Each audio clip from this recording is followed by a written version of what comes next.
Have you ever stopped for a moment while driving and wondered why school buses are almost always yellow? It's something so familiar that most of us never question it. Every morning, in towns and cities across the world, those bright yellow buses roll through neighborhoods picking up children and taking them safely to school. It feels so normal that the color seems almost inevitable, as if school buses were always meant to look that way. But what if I told you that the reason school buses are yellow has a surprisingly dark history? One connected not to style or branding, but to danger, accidents, and a growing fear for children's safety. The story behind that bright yellow paint is far more serious than most people realize, and it begins at a time when school transportation was chaotic, inconsistent, and sometimes deadly. To understand why school buses became yellow, we have to travel back to the early 20th century, long before school transportation systems were organized the way they are today. In the late 1800s and early 1900s, most children either walked to school or traveled by horse-drawn wagons. In rural communities, especially in places like the United States and parts of Canada, children often lived far away from school buildings. To solve this problem, local communities began using wagons to transport students. These early vehicles were sometimes called school hacks, and unlike modern buses, they had no standard design. Some were simple wooden wagons with benches. Others were enclosed carriages. Safety was barely considered. There were no seat belts, no standardized construction rules, and certainly no official regulations about what these vehicles should look like. As automobiles began replacing horse-drawn transport in the early 1900s, schools started converting these wagons into motorized buses. But the transition created a major problem. Every district seemed to do things differently. Some buses were painted blue. Others were green, red, brown, or completely unpainted. There was no national standard. This inconsistency quickly became dangerous because drivers on the road often had no idea when a vehicle ahead of them was carrying children. A bus stopping unexpectedly to let students on or off could easily cause accidents, especially on poorly developed roads where visibility was limited. Children crossing the street after stepping off buses were especially vulnerable, and serious accidents began happening with alarming frequency. By the 1930s, concern about student transportation safety had become impossible to ignore. More children were attending school than ever before, and as school districts expanded, buses were becoming central to education systems. Yet there were still no universal safety standards. Different bus sizes, inconsistent signage, weak construction, and unpredictable paint colors made school transportation increasingly dangerous.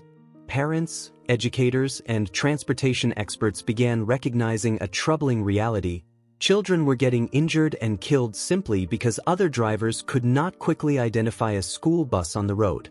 This growing concern led to one of the most important transportation meetings in history. In 1939, a man named Frank W. Sear, often called the father of the modern school bus, organized a conference at Columbia University in New York.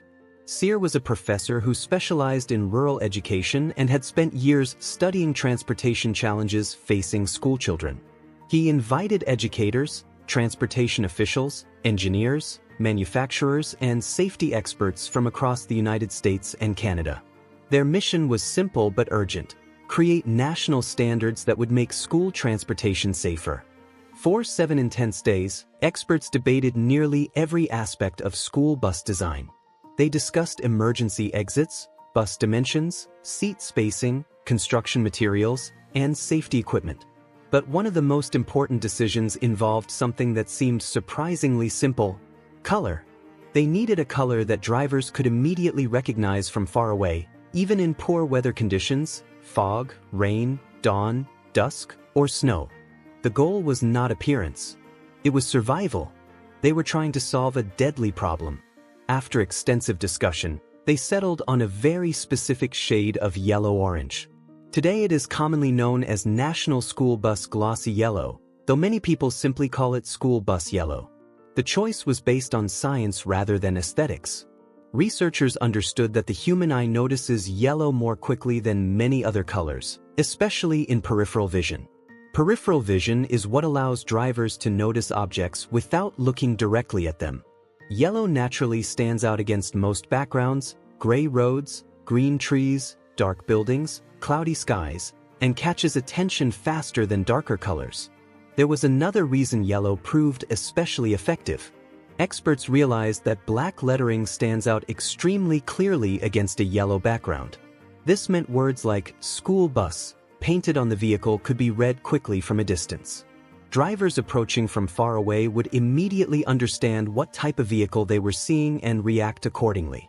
In emergency situations, even fractions of a second matter, and improving visibility could mean the difference between life and death. The reason this decision feels dark is because it was driven largely by tragedy. The push for standardization did not happen because someone wanted school buses to have a cheerful, friendly appearance. It happened because too many children had already been hurt. Transportation experts were responding to real accidents involving schoolchildren struck by passing vehicles, buses that were not easily recognized, and dangerous road conditions where drivers had too little warning. The yellow bus became a safety signal born from fear, a response to a growing awareness that without drastic changes, children would continue dying unnecessarily. Once the 1939 conference established these new standards, school districts across America gradually began adopting the yellow design. Manufacturers adjusted production lines to match the new regulations, and over time the yellow school bus became a universal symbol. Eventually, the standards spread beyond the United States, influencing transportation systems in other countries as well. It became instantly recognizable, not because governments wanted visual consistency, but because the colors served a very practical purpose: protecting children. But the yellow paint was only part of a much larger safety transformation. As school buses became standardized, new regulations required reinforced construction, improved braking systems, designated stop signs, flashing warning lights, and specific traffic laws forcing drivers to stop when children were entering or exiting the bus.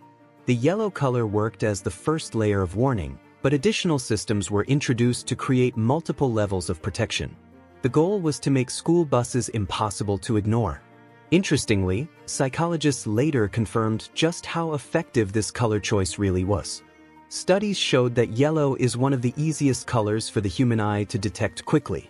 It stimulates attention more effectively than many other colors, especially in situations requiring fast decision-making.